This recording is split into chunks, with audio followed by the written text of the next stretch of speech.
Hello, I'm Ms. Mary Reyes, and I'm talking to you today about Edulastic. I have a confession to make. By nature, I'm not very organized. This is a real picture of my desk from once upon a time. I also dislike grading assessments. When I have to grade 80 assessments at a time, I might overlook where a particular student might be struggling. Lucky for me, I was born when I was, and I have tools at my disposal to help me unclutter my life and make better use of my time. One of these is Edulastic. A teacher friend told me about Edulastic. I haven't yet used it in the classroom, so I thought we might learn about it together. The free version of Edulastic allows a teacher to give assessments, get them graded, get feedback, and integrate the assessment with standards. To use Edulastic, first you need to sign up for an account. First you need to sign up. I'm going to create a free account as a teacher and just enter your particulars and click sign up as a teacher. The school where I work at is George T. Wilkins Junior High. I can search for my school or I can add a school. The teacher who gave me information about this app is at that school, so I added myself to that group. These are the math teachers I've been working with. I'm a math teacher and I teach 7th grade. You can do multiple grades. Before we start our own class, let's take a look at the demo class. Here we see the assignments that are assigned to the demo class. We've got an assignment that's assigned to 10 people, has not been submitted, has not been graded. Let's look at the next one. We've got an Interim Test 2, Common Core Math, 7th grade. And here's a look at what the progress of the students is against the test. So just overall, I'll tell you for each question how everyone did, and you can see which questions at a glance gave students trouble. You can look at the content of the assessments by hitting the preview button in the more options. And you can see these are multiple choice tests, but you can have multiple kinds of questions within the same assessment. Fill in the blanks, true and false, etc. And at the end, when a student gets to the end, they're shown a list of the questions they haven't finished, which gives them a chance to go back and finish anything they've missed. When they're sure that the answers are all filled in, you can click Submit and get instant feedback. I got 0 out of 15 since I didn't answer any of the questions. Looking again, it tells me what the answers are. It can walk me through what the answers are, so you get immediate feedback on how you did on the test. So that is really helpful to the students and, of course, to the teacher who no longer has to manually grade 80 papers in a single night.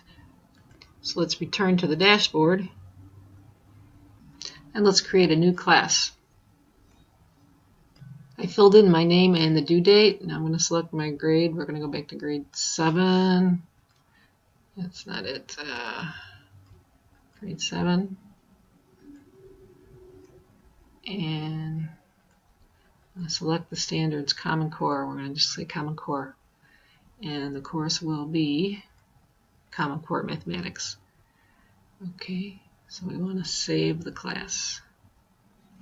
Now we have a class code, and that's what we use to invite students to the course. So I can add multiple students or use Google Classroom, but I'm going to add a manual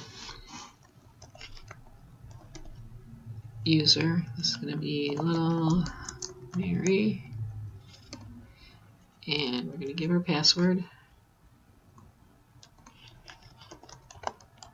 So you can set up the passwords however you want. I know at the school I was working at, they used a combination of their school name and the student ID for the passwords, so the teacher always knew what they were. Okay, so now we're ready to add some content to our class. So let's open that up and just say create assignment. I'm going to choose one for the library because there's enough there for me to get started. And I want to do Math Common Core, and I should be able to find some lesson or assessment on proportions. And there we have a couple. Here's an exit slip. Let's click on that, and we can assign that. All right, and we give the date. I can say, let's go ahead and make that manually so I can close it when everybody's taken it. I need to tell it what class I'm going to assign it to, and the only one I have is the other mathematics. I can say, what students do I want? I want little Mary, actually all students in that case, and I have options for shuffling and rubric grading and giving a calculator. My kids need a calculator, so they got to pay for that, so they're going to have to use their own calculator. Okay, let's go ahead and assign this. And we have success, which is nice. Let's go back to our dashboard then. So let's say some time has elapsed and little Mary went ahead and took the quiz and looked 1 submitted, 1 completed. Let's take a look at the responses. They were both wrong of the two. So I know as a teacher that I need to go back and circle back and work on that some more. So let's go back. And we can see the stats. And then let's go ahead and close the test because we are done.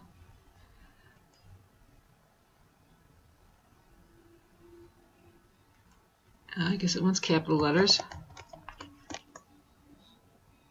It's closing. And there we are. So now the grade is final. 0 in grading, 1 done. There's one other feature that I'd like to show you, and that is the question bank. You can select by grade and subject and just pick questions that other people have already written and add them to your own assessment. And you can also add your own questions if you'd like. So now it's your turn to give it a try. Your assignment is to create an Edulastic account, to create a new class for yourself, to add Emory2 at my.dom.edu to your class as a student, and then to add the assignment to my ID. I hope Edulastic can help remove some of the clutter from your life. Thanks for watching. This is Ms. Mary Ray as educator signing off. Bye.